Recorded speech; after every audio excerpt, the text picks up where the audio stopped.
World Cup 2026 news. 2 days now until the big one. Spain and Argentina meet on Sunday at MetLife for the trophy. And 2 new talking points have landed. An alert at Spain's training session involving Yamal and Porro, and FIFA calling it on who referees the final. There's also Argentina chasing something no team has managed in over 60 years, and MBAPPÉ with one last shot at the Golden Boot. These are the 5 biggest stories right now.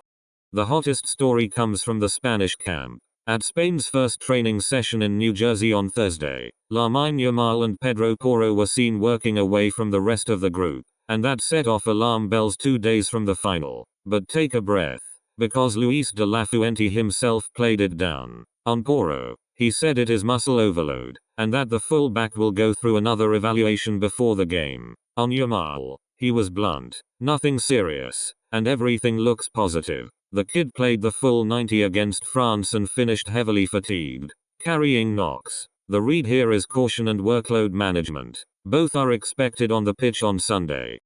FIFA have decided who takes charge of the decider. The pick is Slovenia's Slavko Vincic, 46 years old, and he brings an all-Slovenian team to MetLife. Assistants Tomas Klanknik and Andras Kovacic.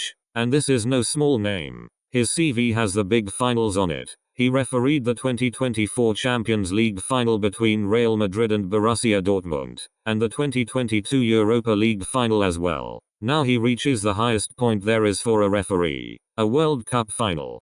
Argentina are not just playing for another trophy. If they win on Sunday, Messi's side become the first team in more than 6 decades to win 2 World Cups in a row. The last team to do it was Brazil, champions in 58 and 62. Before that, only Italy, back in the 30s. In other words, across almost the entire history of the tournament, only 2 countries have ever repeated. Argentina, the reigning champions and 3-time winners, are 90 minutes from joining that very short list.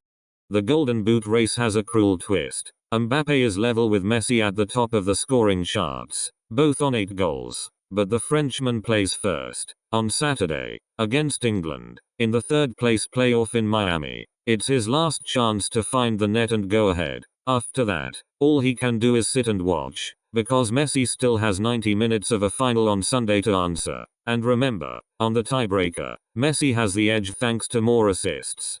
And to finish, something that has never happened at a World Cup final. For the very first time, the decider will have a halftime show, Super Bowl style. It runs 11 minutes, curated by Chris Martin, the Coldplay frontman. Instead of one single headliner, he has put together a rotating cast, mixing pop, K-pop, Afrobeats and orchestra on the same stage. The show takes place at MetLife, right in the middle of the final, and it supports a children's education fund. So Sunday brings football and a spectacle. That's your World Cup update. 2 days to the decider, Spain and Argentina on Sunday, with Vincic in the middle and history on the line. Before that, on Saturday, England and France for 3rd place. Follow the channel for everything up to the big final, every few hours.